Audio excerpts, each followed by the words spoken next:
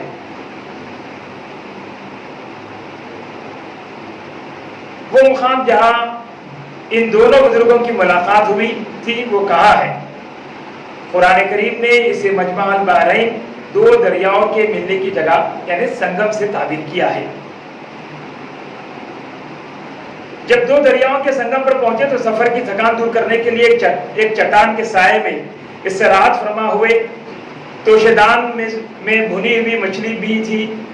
اسے جب اس خطے کی ہوا لگی جس میں اس مرد خدا کے سانس کی مہک بسی ہوئی تھی تو وہ زندہ ہو گئی اور اس نے دریا میں چھلانگ لگا دی.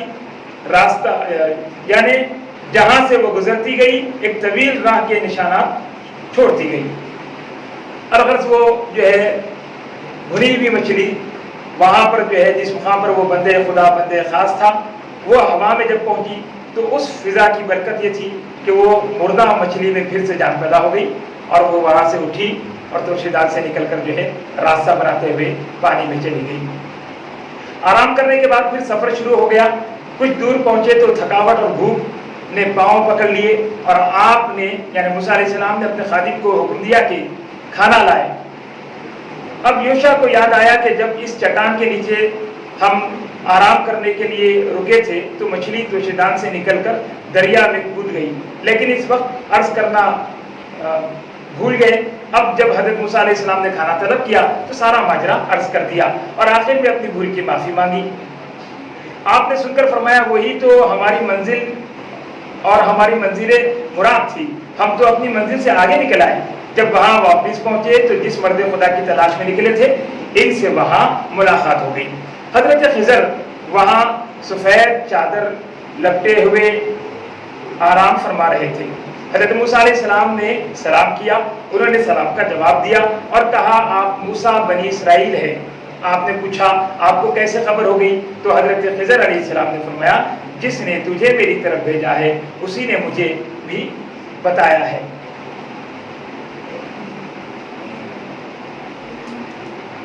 حضرت موسیٰ علیہ السلام اپنی جلالت شان کے باوجود کتنے ادب و احترام سے اپنی خواہش کا اظہار فرما رہے ہیں. ہر طالب کو حضرت کریم کے اس اسوہ حسنہ سے سبق حاصل کرنا چاہیے. جب تک دل میں ادب و احترام کا جذبہ پیدا نہیں ہوتا افادہ و استفادہ کا سلسلہ بند رہتا ہے. یہاں سے یہ بھی معلوم ہوا کہ اگر اپنے سے کم درجے والے میں کوئی کمال ہو تو اس کے حصول سے باز نہیں آنا چاہیے. حضرت خضر علیہ السلام کو معلوم تھا کہ علوم تکوینیہ کے جو راز مجھ پر منکشف کیے گئے ہیں ایک صاحب شریعت رسول اس پر سکوت اختیار نہیں کر سکتا. اس لیے پہلے ہی اس امر کی طرف اشارہ کر دیا کہ ایسے امور واقع ہوں گے جس پر آپ ضرور اعتراض کریں گے اور جہاں اعتراض کی نوبت آ جائے وہاں افادہ و استفادے کا دروازہ بند ہو جاتا ہے.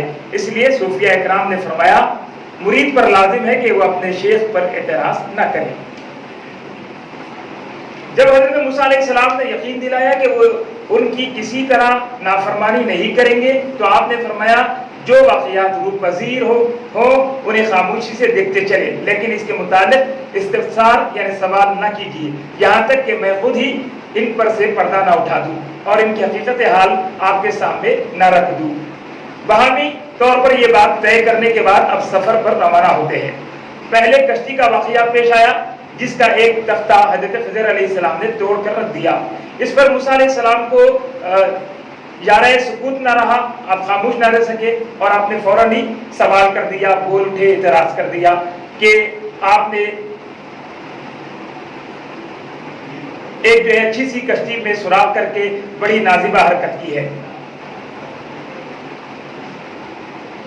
حضرت موسیٰ علیہ السلام نے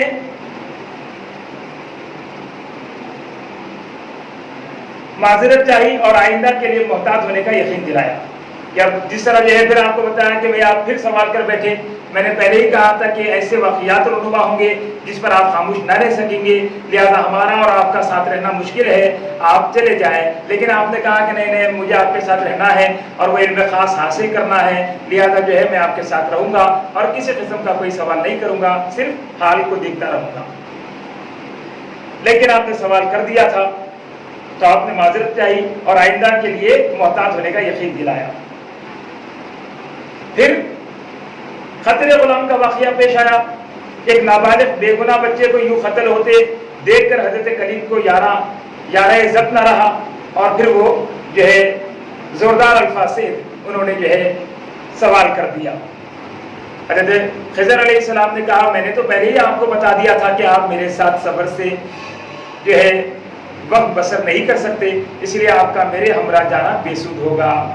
حضرت موسیٰ علیہ السلام نے فرمایا کہ اب ایک بار پھر جانے دو، اگر پھر بھی مجھ سے ایسی بے صبری صادر ہوئی تو آپ مجھے اپنی رفاقت سے محروم کر دیجئے، میں پھر اس جدائی پر آپ کو معذور پاؤں گا۔ کچھ عرصے بعد پھر اکٹھے چلتے رہے، یہاں تک کہ ایک گاؤں میں آئے جہاں کے باشندوں نے ان کی طلب کے باوجود ان کی مہمان نوازی کرنے سے صاف انکار کر دیا۔ وہاں ایک دیوار جھکی ہوئی دکھائی دی، یوں معلوم ہوتا تھا کہ ابھی گری۔ حضرت خضر نے دیکھا تو اس کی مرمت کر کے درست کر دیا، کسی مزدوری کا مطالبہ بھی نہ کیا۔ حضرت موسیٰ علیہ السلام نے فرمایا آپ بھی عجیب ہیں، گاؤں والوں نے تو اتنی بے مربتی کا ثبوت دیا کہ ہمیں سوکھی روٹی تک نہ دی، اور آپ ہیں کہ ان کی گرتی ہوئی دیوار کو بلا معاوضہ درست کرتے جا رہے ہیں۔ آپ نے پھر سوال کر دیا۔ اب جب تیسری مرتبہ حضرت موسیٰ علیہ السلام نے اعتراض کر دیا تو حضرت خضر علیہ السلام نے فرمایا کہ اب میں اور آپ ایک ساتھ نہیں رہ سکتے، آئیے رخصت کرنے سے پہلے آپ کو ان اسرار تکوینیہ پر آگاہ کر دوں جن پر آپ سکوت اختیار نہ کر سکیں۔ اب اس طرح جو ہے آپ وہ باتیں جو ہے بتا دیے کہ وہ 3 باتیں کیا تھی جس پر جو ہے موسیٰ علیہ السلام ان واقعات کو دیکھتے ہوئے پریشان ہوئے اور سوال کر بیٹھے کہ یہ واقعات کیسے ہیں اور آپ یہ کیا کر رہے ہیں، جو دکھنے میں جو ہے آپ کو تکلیف دہ نظر آ رہے تھے۔ تو عزیزان محترم، بات یہ ہے کہ قرآن مجید میں اللہ تعالیٰ ان تمام واقعات کی تفصیل بیان کرتا ہے۔ ارشاد خداوند ہے اما السفینۃ فکانت لمساکین یعملون فی البحر فاردت ان اعیبها وکان وراءہم ملک یأخذ کل سفینۃ غصبا۔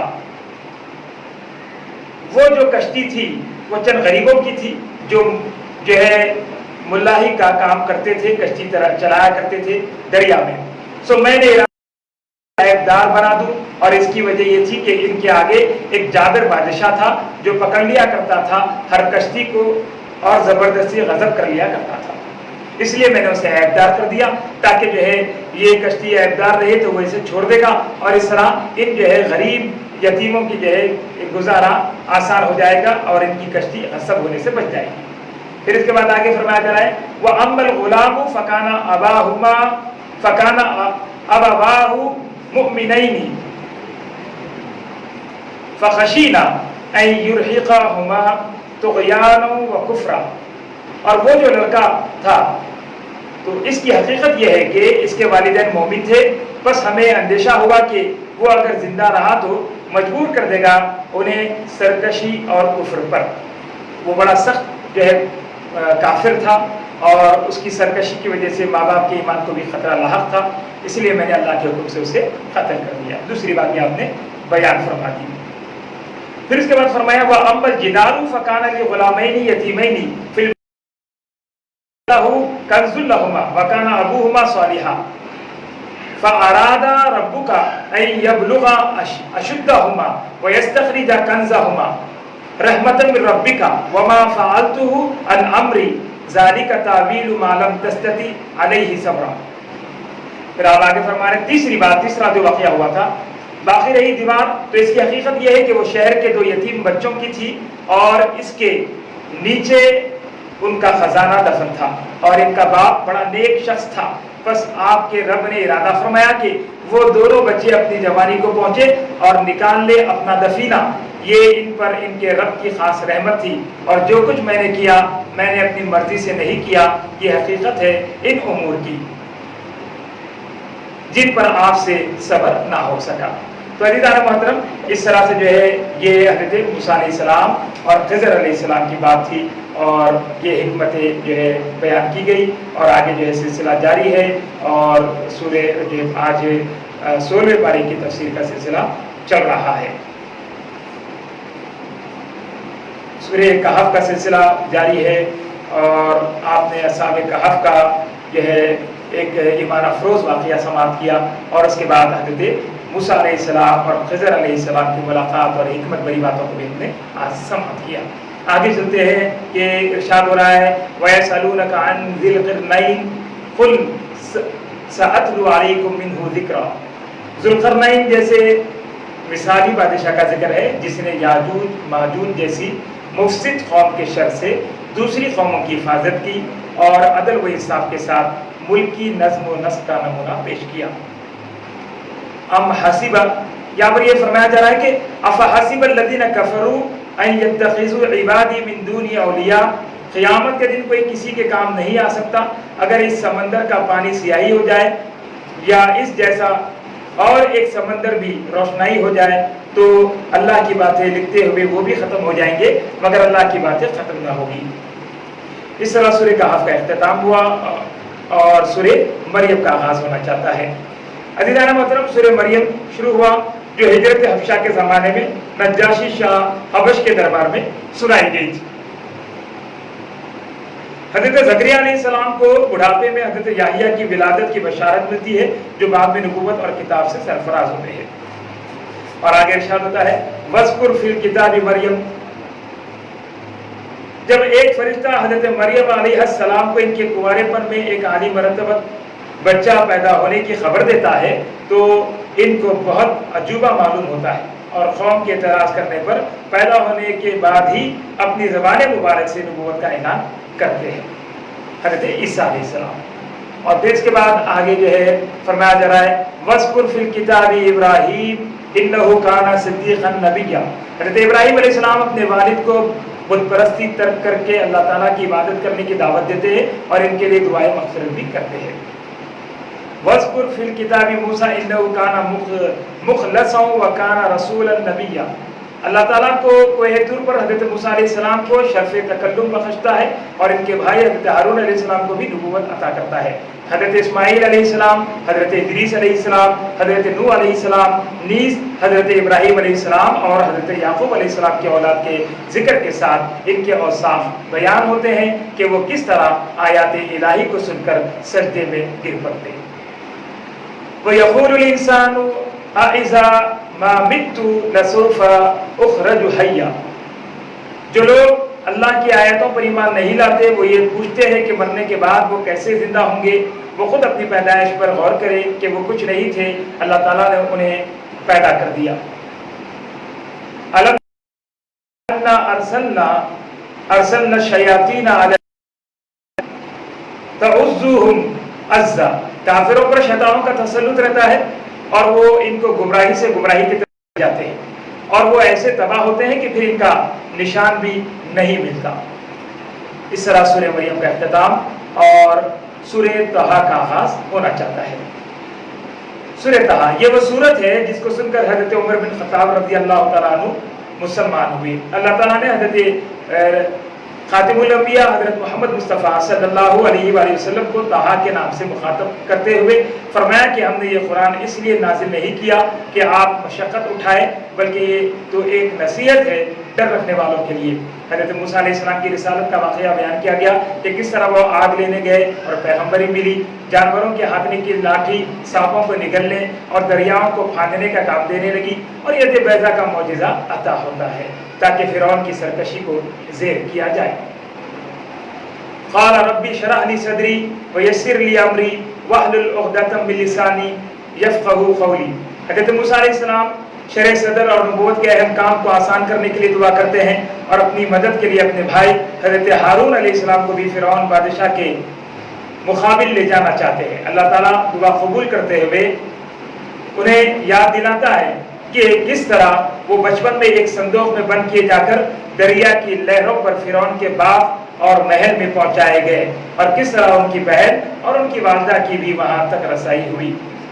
اس رکوع میں نبوت کے بعد فرعون سے جو مکالمہ ہوا اس کا خلاصہ اس طرح بیان کیا گیا ہے۔ ربنا الذی اعطى كل شیء خلقه ثم هدى، ہمارا رب وہ ہے جس نے ہر ایک چیز کو اس کی شکل عطا کی پھر اس کو زندگی بسر کرنے کا راستہ بتایا۔ منہا خلقناکم وفیہا نعیدکم ومنہا نخرجکم تارۃ اخری۔ اللہ تعالیٰ ارشاد فرماتا ہے کہ ہم نے ہی تمہیں اس زمین سے پیدا کیا اور پھر تمہیں اسی میں لوٹا دیں گے اور پھر اسی میں سے تمہیں دوبارہ نکالیں گے۔ حضرت موسیٰ علیہ السلام کے مقابلے کے لیے فرعون ساحروں یعنی جادوگروں کو جمع کرتا ہے، لیکن حضرت موسیٰ علیہ السلام کے معجزے کے مقابلے میں ان کی جادوگری کچھ کام نہیں دیتی اور وہ عاجز ہو کر ایمان لے آتے ہیں۔ وَيَسْأَلُونَكَ عَنِ الْجِبَالِ فَقُلْ يَنْسِفُهَا رَبِّي نَسْفًا۔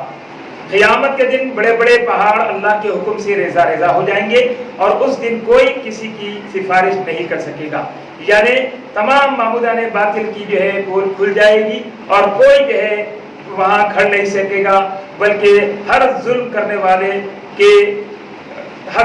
والے کا جو ہے ظلم سامنے ہوگا اور اس دن وہ نامراد ہو جائے گا۔ احکام الہی پر چلنے اور منشأ الہی معلوم کرنے اور علم کی زیادتی کی دعا بتلائی گئی ہے۔ قل رب زدنی علما۔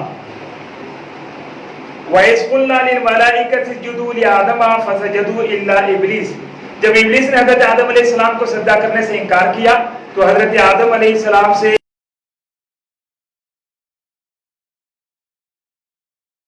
عبادت سے منہ پھیرے گا، اس کی معیشت اور گزران تنگ ہو جائے گی۔ وَلَوْلَا كَلِمَةٌ سَبَقَتْ مِنْ رَبِّكَ لَكَانَ لِزَامٌ وَأَجَلٌ مُّسَمًّى۔ اگر عذاب کے لیے ایک وقت مقرر نہ ہوتا تو کفار کی حرکتوں پر وہ فوراً نازل کر دیا جایا کرتا، بلکہ ان کو تو دنیاوی لذتوں میں منہمک رکھا جاتا ہے۔ ہمیں ان کی ہوس نہ کرنی چاہیے اور اپنے اہل و عیال کو بھی نماز کا پابند رکھنا چاہیے، اور قیامت میں آخر یہ معلوم ہی ہو جائے گا کہ کون راہ راست پر تھے اور کون ہدایت علی خیر خلقہ سیدنا محمد وعلی آلہ واصحابہ اجمعین والحمد للہ رب العالمین۔